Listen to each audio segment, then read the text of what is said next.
Olivia Howard was a 90-pound freshman soccer player who was playing varsity for her high school. She fell down or got pushed to the ground and she thought she just broke her wrist. But 3 days later, her head started to hurt. She didn't go to school, she didn't eat, and she could not have her phone on her. She went into the doctor's office and the doctors prescribed her with a concussion. She had hit her head after the fall, and she has a history of concussions. It happened a lot over her career. And I found all this from How Students' Brains Are in Danger on the Field by Linda Flanagan.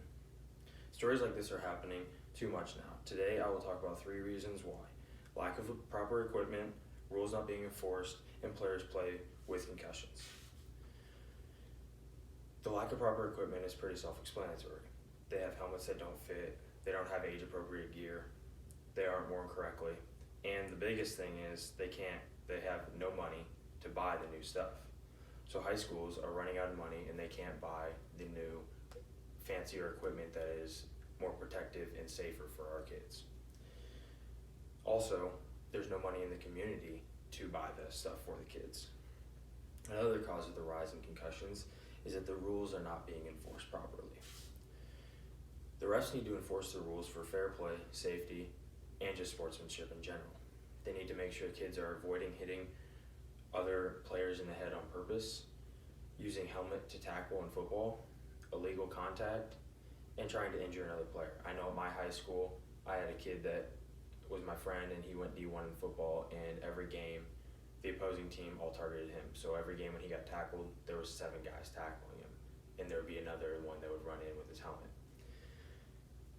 And we need the refs to call the right calls. We need to make sure that they keep the game fair, and we need to make sure that they keep the game moving. Now, the scariest thought is that kids still play with concussions. 15% of athletes between the age of 5 and 18 have 1 concussion per year. 69% of those kids still play with a concussion. And 40% of those kids say that their coaches didn't know. So that leaves 29% that the coach knew they had a concussion and still put the kid in the game. This cannot happen. This is what causes more concussions, and it can cause lots of long-term effects.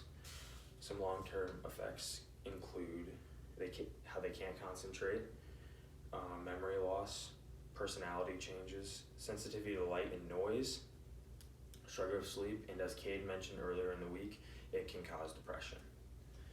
Now, the NFL is making rule changes.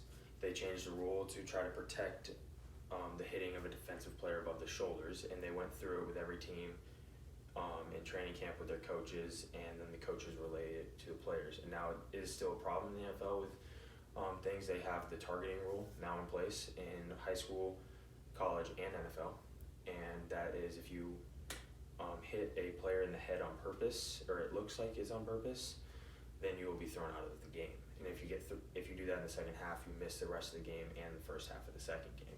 They're really trying to implement that to make sure kids know. In conclusion, concussions are rising. 3 things that could help lower the number of concussions is if we all had the proper equipment, the rules were enforced by the referees, and players didn't play with concussions. I think that's the biggest one. Like, if you have a concussion, I don't think you should be put back in the game. Like, that's pretty self-explanatory. If you go to your coach and you say, "Coach, I'm seeing double," the coach should not say, "Hey, go back in, you'll be all right." That should not happen. If we do these things, it will in turn start to reduce the number of concussions in sports today.